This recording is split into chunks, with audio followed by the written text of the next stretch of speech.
کی حمایت کے لیے مناظرہ کرنا انبیاء کی سنت ہے۔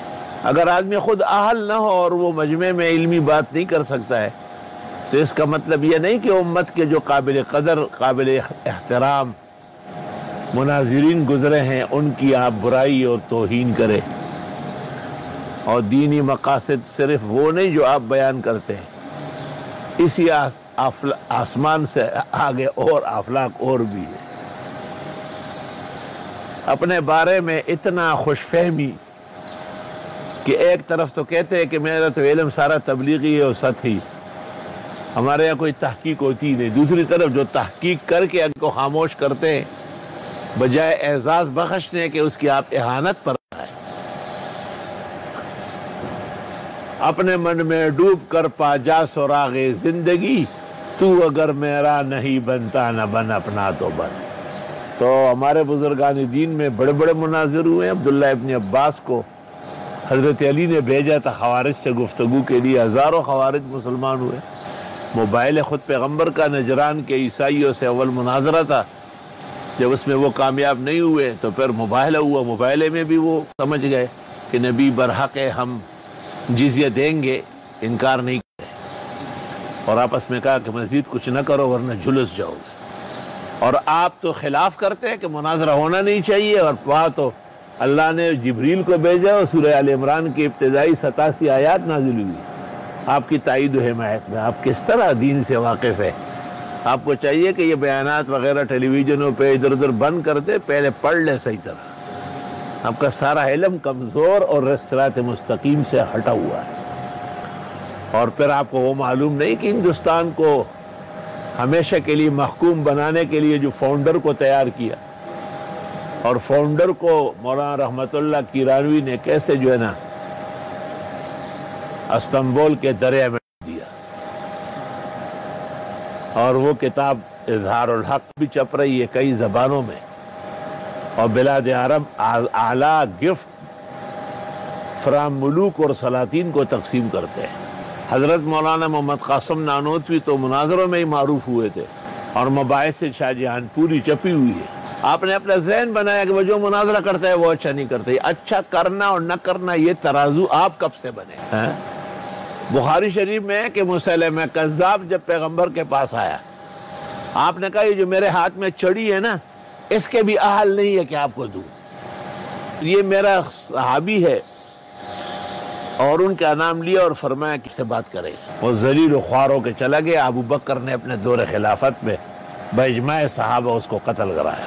تو ایسی کمزور باتیں آپ کرتے ہیں، پھر لوگ ہم سے توقع کرتے ہیں کہ جی آپ کچھ نہ، بھئی ہم تو کچھ نہیں کہتے، کہتا تو وہ ہے، ہم تو خالی ان کے گمراہی اور ضلالات سے امت کو بچانا چاہتے ہیں۔ ہمارے زمانے میں یہ جو فرقہ ہے اہل الحدیث، جو حقیقت میں غیر حدیث ہے، کیونکہ وہ احادیث جس سے امام ابو حنیفہ، ابو یوسف، محمد، ظفر، مالک، شافعی، احمد نے استدلال کیا، ان کے ہاں یہ معتبر نہیں ہے، تو قرون اولیٰ کے صحاح کے منکر ہیں، جو معمولات بن چکی ہے۔ انہوں نے ہر دور اور ہر زمانے میں ہندوستان میں کچھ کوحرام مچایا، مولانا مفتی مہدی حسن خان شاہ جہان پوری نے، اور مولانا مرتضی حسن صاحب نے، اور مولانا اسد اللہ نے معقول جوابات دیے۔ بعد میں پاکستان کے اندر بھی نخرے کرتے رہے۔ خدا تعالیٰ نے ایک پرائمری ماسٹر مولانا امین صاحب کو ان کے خلاف ایک تیز و تند تلوار بنایا۔ نہ کوئی کتاب پڑھی ہے، نہ کوئی درجہ پڑھا ہے، لیکن احادیث و آثار اسانید پر وہ کلام کرتے تھے کہ حافظ الحدیث بھی دنگ رہ جائے۔ اور ان کے دور میں ان کے ساتھ جتنے مناظرے ہوئے سب کے سب جیتے ہیں، اور ان کے مناظروں میں عبد القادر روپڑی اور پیر کیا بدیع الدین جھنڈا اور طالب الرحمن اور شمشاد سلفی اور یہ سب کے سب حضرت مولانا امین صاحب اکاڑا کے سامنے اطفال مکتب ثابت ہوئے، یہ اپنے کسی مدعا میں کامیاب ہوئے۔ تو بجائے اعزاز بخشنے کے اور ذکر خیر کرنے کے، آپ اپنے حساب سے دوسروں کو تولتے ہیں۔ ذرا خیال رکھیں، حسنہ چ صرف تے بل سوگنشتا اور پیدا کڑے خدے دا سر دا پاس سر۔ اللہ تعالیٰ نے مولانا کو ایک خاص مزاج دیا تھا نا، اصل میں صرف صلاحیت سے نہیں ہوتا، ایک مزاج ہوتا ہے۔ چنانچہ یہاں جمعے میں مجھ سے سوال جواب کی نشست میں ایک آدمی نے کہا کہ وہ تو فلاں جگہ پر جو ہے نا مناظرہ ہوا اور فلاں چک میں ہو مولانا امین صاحب بڑی بری طرح مار کھا کے بھاگ گئے ہو۔ میں نے کہا یہ خواب کا واقعہ ہے؟ غیر مقلد جب سوتے ہیں تو ایسا خواب دیکھتے ہیں جیسے بلی سو جاتی ہے تو وہ کہتی ہے بڑے بڑے چچڑے میرے سامنے جمع ہو رہا ہے۔ اس نے کہا جاگتے میں ہوا ہے۔ میں نے کہا آنے والا جمعہ چھوڑ دو، اگلے جمعے کو آپ اپنے مناظرین لائے، میں مولانا امین کو لاؤں گا۔ بات ختم ہو گئی۔ اب ہم تو بات کر کے بھول جائیں، کوئی یہ مقصود تو ہے نہیں ہمارا۔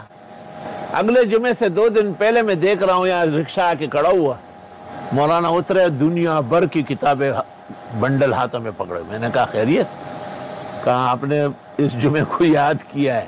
میں نے پنجاب کے تمام پروگرام کینسل کیے۔ میں نے کہا مفتی صاحب نے بلایا ہے، اور جو لوگ تھے جنہوں نے کہا کہ ایسا ہوا آج تک وہ واپس نہیں آئے، فاؤنڈر کے راستے سے گزر گئے۔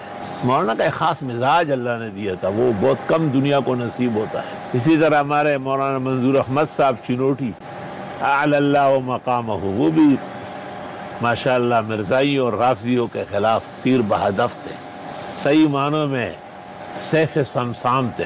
تو ہمارے یہ خطیب جو تبلیغ سے بھی بے راہ روی کر رہا ہے اور اب آہستہ آہستہ عقائد اہل حق سے بھی منحرف ہوتا جا رہا ہے، یہ ایسے بہادر میدان مجاہدین کا تذکرہ بھی اچھے الفاظ میں نہیں کرنا چاہتا ہے، اور لوگوں کو کہتے ہیں کہ فلاں محقق الاسر نے اور انہوں نے کیا زندگی بھر تفریق کا کام کیا ہے۔